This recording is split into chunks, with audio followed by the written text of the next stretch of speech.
Venezuelan പ്രസിഡന്റിനെ America ബന്ദിയാക്കിയപ്പോൾ കേരളത്തിൽ ഇടതുപക്ഷം വലിയ പ്രതിഷേധത്തിലാണ്. ഷിജു ഖാൻ പ്രസംഗിച്ചു, കവിത ചൊല്ലി, ചിന്തോ ജെറോം മാർച്ച് നടത്തി, സച്ചിൻ ദേവ് ഒരു പോസ്റ്റ് വരെ ഇട്ടു.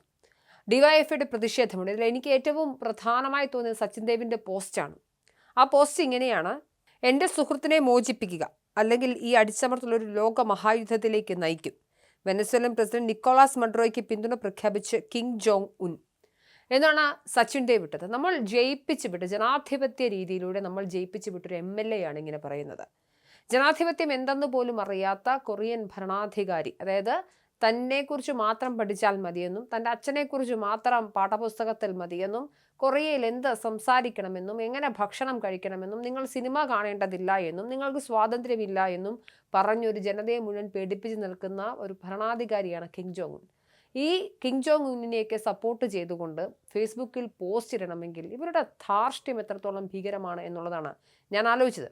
എന്തായാലും ഒരു പരമാധികാര രാജ്യത്തെ ഭരണാധികാരിയെ ബന്ദിയാക്കുന്നത് അംഗീകരിക്കാൻ സാധിക്കുമോ എന്ന് ചോദിച്ചു കഴിഞ്ഞാൽ ഇല്ല എന്ന് തന്നെയാണ്. ഒരു പരമാധികാര രാജ്യത്തെ ഭരണാധികാരിയെ മറ്റൊരു രാജ്യം ബന്ദിയാക്കുന്നത് അന്താരാഷ്ട്ര നിയമങ്ങളുടെയും ഐക്യരാഷ്ട്രസഭയുടെ ചാർട്ടറിൻ്റെയും ഒക്കെ ലംഘനമായാണ് കണക്കാക്കപ്പെടേണ്ടത് തന്നെ. അതുകൊണ്ട് തന്നെ ബന്ദിയാക്കപ്പെടുന്ന ഒരു സാഹചര്യം ഉണ്ടെങ്കിൽ അത് നാളെ മറ്റേതൊരു രാജ്യത്തിനും സംഭവിച്ചേക്കാം. അതുകൊണ്ട് തന്നെ അതിനെ നമ്മൾ പ്രതിരോധിക്കേണ്ടതുണ്ട്. പക്ഷേ ഇവിടെ ഞാൻ എടുത്തു പറയാൻ പോകുന്നത് ഈ നിക്കോളാസ് മഡുറോയെ വലിയൊരു വിശുദ്ധനായി പ്രഖ്യാപിച്ചുകൊണ്ടുള്ള ഇടതുപക്ഷ നെറേറ്റീവും ഇടതുപക്ഷത്തിന്റെ ഇരട്ടത്താപ്പിനെയും കുറിച്ചുമാണ്. ബംഗ്ലാദേശിൽ ഒരു ഹിന്ദു യുവാവിനെ അവിടുത്തെ ജമാഅത്തെ ഇസ്ലാമിക്കാർ ക്രൂരമായി കൊന്ന് കെട്ടിത്തൂക്കി കത്തിച്ച ഒരു സംഭവത്തിൽ ഈ നാട്ടിലെ ഇടതുപക്ഷ സൈദ്ധാന്തികരോ പൊതുപ്രവർത്തകരോ ഈ പറഞ്ഞ ആരും തന്നെയോ വാ തുറന്നില്ല എന്നുള്ളതാണ്. ഇനി നിക്കോളാസ് മഡുറോ വലിയ പുണ്യവാളനാണ് എന്നാണ് പറയുന്നത്. സാമ്രാജ്യത്വത്തിനെതിരെ പ്രതിഷേധിച്ച വ്യക്തിയാണെന്നാണ് പറയുന്നത്. എന്നാൽ നിക്കോളാസ് മഡുറോ ആരാണ്? എണ്ണ വ്യവസായങ്ങളെ ദേശസാൽക്കരിച്ചും, അതായത് അവിടെ ഉണ്ടായിരുന്ന എഞ്ചിനീയർമാരെയൊക്കെ പറഞ്ഞു വിട്ട് പാർട്ടി സെക്രട്ടറിമാരെ കൊണ്ടുവന്ന് അവിടെ സ്ഥാപിച്ച് കടുത്ത പണപ്പെരുപ്പത്തിലൂടെ ആ നാടിനെ കൊണ്ടുപോയി അഴിമതിയും ഭരണപരമായ കെടുകാര്യസ്ഥതയും കൊണ്ട് ആ രാജ്യത്തെ മുടിപ്പിച്ച് ജനാധിപത്യ നീക്കങ്ങൾ അല്ലെങ്കിൽ ഭരണവിരുദ്ധ നീക്കങ്ങളെയൊക്കെ അടിച്ചമർത്തി നിരവധി ആളുകളെ ജയിലിൽ അടച്ച് ഭക്ഷണത്തിൻ്റെയും മരുന്നിൻ്റെയും ക്ഷാമം കാരണം ജനങ്ങൾ നാട് വിട്ട് ക്രമസമാധാന തകർച്ചയിൽ കൂടെ കടന്നു പോകുന്ന ഒരു രാഷ്ട്രമാണ് വെനസ്വേല. അതിൻ്റെ ഭരണാധികാരിയാണ് മഡുറോ. സർക്കാർ വിരുദ്ധ പ്രക്ഷോഭങ്ങളെ അടിച്ചമർത്തൽ കാരണം ജനങ്ങളൊക്കെ ബുദ്ധിമുട്ടുന്ന, ജനാധിപത്യമില്ലാത്ത, സ്വാതന്ത്ര്യമില്ലാത്ത ഒരു രാജ്യത്തെ ഭരണാധികാരിയെ ട്രംപ് ബന്ദിയാക്കുമ്പോൾ ആ നാട്ടിലെ ജനങ്ങളൊക്കെ സന്തോഷത്തിലാണ്. ആ ജനങ്ങൾ മഡുറോയെ കൊണ്ട് മടുത്തിരിക്കുകയായിരുന്നു. ഈ ഘട്ടത്തിൽ പക്ഷേ ഇവിടെ ഉണ്ടാവുന്ന ഇടതുപക്ഷ നെറേറ്റീവ് അയാൾ വലിയ പുണ്യവാളനാണ് എന്നുള്ളതാണ്. കള്ളമാണ് പറയുന്നത്. അമേരിക്ക വെനസ്വേലയിലെ ഏകാധിപതിയെ പിടിച്ചുകൊണ്ടുപോയതൊരു ഓയിൽ കേസാണെന്ന് പറഞ്ഞ് കേരളത്തിലെ റിച്ച് കമ്മ്യൂണിസ്റ്റുകളൊക്കെ തെരുവിലിറങ്ങുന്നുണ്ടെങ്കിലും എന്താണ് യഥാർത്ഥത്തിൽ സംഭവിച്ചത്? അമേരിക്കൻ കോടതി ഏകാധിപതിക്ക് നേരെ പുറപ്പെടുവിച്ച കുറ്റപത്രം മയക്കുമരുന്ന് തീവ്രവാദ കേസാണ്. കഴിഞ്ഞ 25 വർഷം ഈ മഡുറോയും കൂട്ടരും അമേരിക്കയിലേക്ക് കൊക്കൈൻ കടത്തുകയായിരുന്നു എന്നതാണ് കേസ്. ഈ കമ്മികൾ ബംഗ്ലാദേശിൽ പ്രശ്നമുണ്ടാവുകയും ഹിന്ദു യുവാവിനെ കൊന്നപ്പോഴും മിണ്ടാതിരിക്കുകയും എന്നാൽ മഡുറോയ്ക്കൊരു പ്രശ്നം വന്നപ്പോൾ തെരുവിൽ പന്തം കത്തിച്ച് ഇറങ്ങുകയും ചെയ്യുന്നതിൽ അപഹാസ്യത അത് പറയാതിരിക്കാൻ സാധിക്കില്ല. വിവിധ രാഷ്ട്രീയ പാർട്ടികളിൽ അവർ ഉയർത്തിപ്പിടിക്കുന്ന പ്രത്യയശാസ്ത്രങ്ങൾക്കും താല്പര്യങ്ങൾക്കും അനുസരിച്ചാണ് അന്താരാഷ്ട്ര വിഷയങ്ങളൊക്കെ പ്രതികരിക്കാറുള്ളത്. പക്ഷേ ആധുനിക കാലത്ത്, അതായത് ആഗോളവൽക്കരണ കാലത്ത് ഇടതുപക്ഷ പ്രസ്ഥാനങ്ങൾ പണ്ടുമുതലേ അമേരിക്കൻ സാമ്രാജ്യത്വ വിരുദ്ധ നിലപാട് സ്വീകരിക്കുന്നവരാണ്. അതുകൊണ്ട് തന്നെ വെനസ്വേല പോലുള്ള രാജ്യങ്ങളിലെ ഭരണകൂടങ്ങൾക്കെതിരെ അമേരിക്ക നീങ്ങുമ്പോൾ അല്ലെങ്കിൽ നീക്കങ്ങൾ നടത്തുമ്പോൾ അത് തങ്ങളുടെ രാഷ്ട്രീയത്തിന്റെ ഭാഗമായി ഏറ്റെടുക്കും. സാമ്രാജ്യത്വ വിരുദ്ധത ഇവർ പ്രസംഗിക്കും, അവർ കവിത ചൊല്ലുമൊക്കെ ചെയ്യും. പക്ഷേ അതേ പാർട്ടിയുടെ മുഖ്യമന്ത്രി ചികിത്സയ്ക്ക് അമേരിക്കയിലേക്ക് പോകും. ഇതാണ് ഒരു ഘട്ടത്തിൽ നമ്മൾ നോക്കിയാൽ ആധുനിക കാലത്തെ വൈരുദ്ധ്യം. അതേസമയം ബംഗ്ലാദേശിലെ കലാപങ്ങളോ ഹൈന്ദവ വേട്ടയോ പോലുള്ള വിഷയങ്ങളിൽ കേരളത്തിൽ ഇടതുപക്ഷം മൗനം പാലിക്കുന്നത് ഒരു പ്രധാന വിമർശനം തന്നെയാണ്. ഇതിവരുടെ വോട്ട് ബാങ്ക് രാഷ്ട്രീയത്തിന്റെ അല്ലെങ്കിൽ പ്രത്യേക താല്പര്യങ്ങളുടെ ഭാഗം മാത്രമാണ്. ബംഗ്ലാദേശിലെ എതിർപക്ഷത്ത് ഇസ്ലാമിസ്റ്റുകളാണ്. നമ്മൾ ഇതിനെ സെലക്റ്റീവ് ഔട്ട്റേഞ്ച് അഥവാ ഇരട്ടത്താപ്പ് എന്നാണ് പറയേണ്ടത്. ഈ നെറുകെട്ട രാഷ്ട്രീയത്തെ അങ്ങനെ തന്നെ വിളിക്കണം. തങ്ങൾക്ക് താല്പര്യമുള്ള വിഷയങ്ങളിൽ മാത്രം പ്രതികരിക്കുക, അല്ലെങ്കിൽ തങ്ങൾക്ക് വോട്ട് കിട്ടുന്നതിന് മാത്രം നാക്കനക്കുക എന്ന് പറയുന്ന വിടുപണിയാണ് ഇവർ ചെയ്യുന്നത്. കേരളത്തിലടക്കം പ്രതിഷേധ പ്രകടനങ്ങൾ നടക്കുന്നുണ്ടെങ്കിലും മഡുറോയുടെ വീഴ്ചയിൽ വെനിസ്വേലയിൽ എന്തായാലും പൊതുവെ ആഹ്ലാദമാണ്. കാരണം ആ ജനങ്ങൾ അത്രയ്ക്ക് അനുഭവിച്ചു കഴിഞ്ഞു.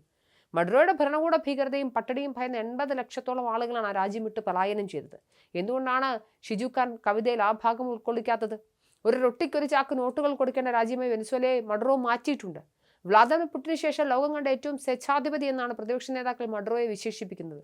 തെരഞ്ഞെടുപ്പ് അട്ടിമറിച്ച് മൂന്നാമത് മഡുറോയ്ക്ക് അധികാരം കിട്ടിയതോടെ ഈ പട്ടിണി രാജ്യത്തിൽ നിന്നും ആയിരക്കണക്കിന് ആളുകൾ പേടിച്ച് പലായനം ചെയ്തു. വെനസ്വേലൻ പ്രതിപക്ഷ നേതാവ് എഡ്മുണ്ടോ ഗോൺസാലസ് ഉരുട്ടിയ രാജ്യം വിട്ട് സ്പെയിനിലാണ് അഭയം തേടിയത്. ലോകത്തെ ഏറ്റവും ഉയർന്ന പണപ്പെരുപ്പ് നിരക്കുള്ള രാജ്യമാണ് വെനസ്വേല. കറൻസിയായി ബൊളീവറിന് കടലാസിന്റെ വില മാത്രമേ ഉള്ളൂ. മൊത്തം കറൻസി പിൻവലിച്ച് പുതിയതൊക്കെ ഇറക്കി നോക്കി മൂല്യമുള്ള കറൻസികൾ വ്യാപകമായി അച്ചടിച്ചു. പെട്രോ എന്ന ഡിജിറ്റൽ കറൻസി കൊണ്ടൊന്നും ഒരു രക്ഷയുമില്ല. വിലക്കയറ്റം കുതിക്കുകയാണ്. സാങ്കേതികമായി ഹൈപ്പർ ഇൻഫ്ലേഷൻ എന്നാണ് പറയുക. ഇങ്ങനെ സകല മേഖലയിലും രാജ്യത്തെ പിറകോട്ടടിക്കുകയാണ് മൺറോ ചെയ്തത്. പക്ഷേ അയാൾ ഇന്ന് കേരളത്തിൽ ഇടതു സർക്കിളിൽ ഹീറോയാണ്. നോക്കൂ, ലോകത്തെമ്പാടും ഇങ്ങനത്തെ ഇടതുപക്ഷ നെറേറ്റീവുകൾ കള്ളത്തരം പറയുന്നത്. അതായത് ഇപ്പോഴും സോവിയറ്റ് യൂണിയൻ ഇവർക്ക് അടിപൊളിയാണ്. സോവിയറ്റ് യൂണിയനിലൊക്കെ നടന്ന കൂട്ടക്കൊലകളും പട്ടിണി മരണങ്ങളും ഒക്കെ നമുക്ക് എണ്ണിയെടുക്കാൻ സാധിക്കില്ല. ഗുലാഗ് ക്യാമ്പുകളെ അല്ലെങ്കിൽ അത് നടത്തിക്കൊണ്ടിരുന്ന സ്റ്റാലിനെയൊക്കെ ഹീറോയൊക്കെ ചിത്രീകരിക്കുന്നവരാണ് ഇവർ. ആളുകളെ പതിഞ്ഞിരുന്ന് കൊല്ലുന്ന മാവോ ഇവിടുത്തെ CPMകാർക്ക് ഹീറോയാണ്. ആളുകളെ കൊല്ലാൻ പറഞ്ഞ ചെഗുവേര ഇവർക്ക് ഹീറോയാണ്. കൊന്നുകളയുന്ന രാഷ്ട്രീയം, അത്തരത്തിലുള്ള രാഷ്ട്രീയങ്ങളെ മുൻനിർത്തിക്കൊണ്ട് പറയുന്ന ഈ ഹീറോ പരിവേഷങ്ങളൊക്കെ നൽകി ഇവരെയൊക്കെ കള്ളം പറ, അതായത് വിപ്ലവത്തിന്റെ പേരിൽ ആളുകളെ കൊല്ലുകയും പ്രത്യയശാസ്ത്രത്തിന് എതിർപ്പ് പറയുന്ന ആളുകളെ ഇല്ലാതാക്കുകയും ചെയ്യുന്ന പ്രത്യയശാസ്ത്രമാണ് കമ്മ്യൂണിസം. ലോകത്ത് എത്രയോ ഭാഗങ്ങളിൽ ഇത്തരത്തിലുള്ള അതിഭീകരമായ ക്രൂരമായ കമ്മ്യൂണിസ്റ്റ് ഭരണം അവസാനിച്ചു കഴിഞ്ഞു. സോവിയറ്റ് യൂണിയന്റെ തകർച്ച, കിഴക്കൻ ജർമ്മനി പോയി, പോളണ്ട് പോയി, ചെക്കോസ്ലോവാക്യ പോയി, ഹംഗറി പോയി, ബൾഗേറിയ പോയി, Romania, Yugoslavia, Afghanistan, Ethiopia, Cambodia, എത്രയോ രാഷ്ട്രങ്ങളിൽ ഈ പറയുന്ന ഭീകരമായ കമ്മ്യൂണിസ്റ്റ് ഭരണകൂടം തകർന്നടിഞ്ഞു. എന്തിന് ഇന്ത്യ മാത്രം നോക്കുക? ഇന്ത്യയിൽ നിന്ന് കേരളത്തിൽ മാത്രമാണ് ഇവർക്ക് എന്തെങ്കിലും പ്രത്യേകമായി ഉള്ളത്? അത് കഴിഞ്ഞ് കുറേ വർഷങ്ങളായി അവർ തന്നെ നശിപ്പിക്കുന്നുണ്ട്. കേരളത്തിൻ്റെ രാഷ്ട്രീയ ഭാവിയിൽ ഒരു 19 വർഷത്തിന് ശേഷം ഇവർ ഉണ്ടാകുമോ എന്ന് പോലും നമുക്കറിയില്ല. കമ്മ്യൂണിസത്തിൽ ജനാധിപത്യമില്ല. ജനാധിപത്യ രീതിയെ അല്ലെങ്കിൽ അങ്ങനെ ഒരു സിദ്ധാന്തത്തെ അംഗീകരിക്കാത്ത ഒന്നാണ് കമ്മ്യൂണിസ്റ്റ് മാനിഫെസ്റ്റോ എന്ന് പറയുന്നത്. അതുകൊണ്ട് തന്നെ ഇത്തരത്തിലുള്ള ഇരട്ടത്താപ്പുകൾ ഈ നാട്ടിലെ ജനങ്ങൾ മനസ്സിലാക്കണം. സ്വന്തം അയൽപക്കത്ത് അതിഭീകരമായ പ്രശ്നങ്ങൾ ഉണ്ടാവുകയും അവിടെ സാധാരണക്കാരായ ആളുകൾ കൊല ചെയ്യപ്പെടുകയും ചെയ്യുമ്പോൾ മിണ്ടാതിരിക്കുകയും ഈ അങ്ങേ തലയ്ക്കൽ നിങ്ങൾക്ക് ലോകത്തിലെ രാഷ്ട്രീയത്തിൽ ഏത് വിഷയങ്ങളിൽ നിങ്ങൾക്ക് അഭിപ്രായം പറയാം, നമ്മളൊക്കെ പറയാറുമുണ്ട്. പക്ഷേ ഈ ഇരട്ടത്താപ്പ് അതിനെ നമ്മൾ എന്തായാലും തുറന്നു കാണിച്ചേ മതിയാകും.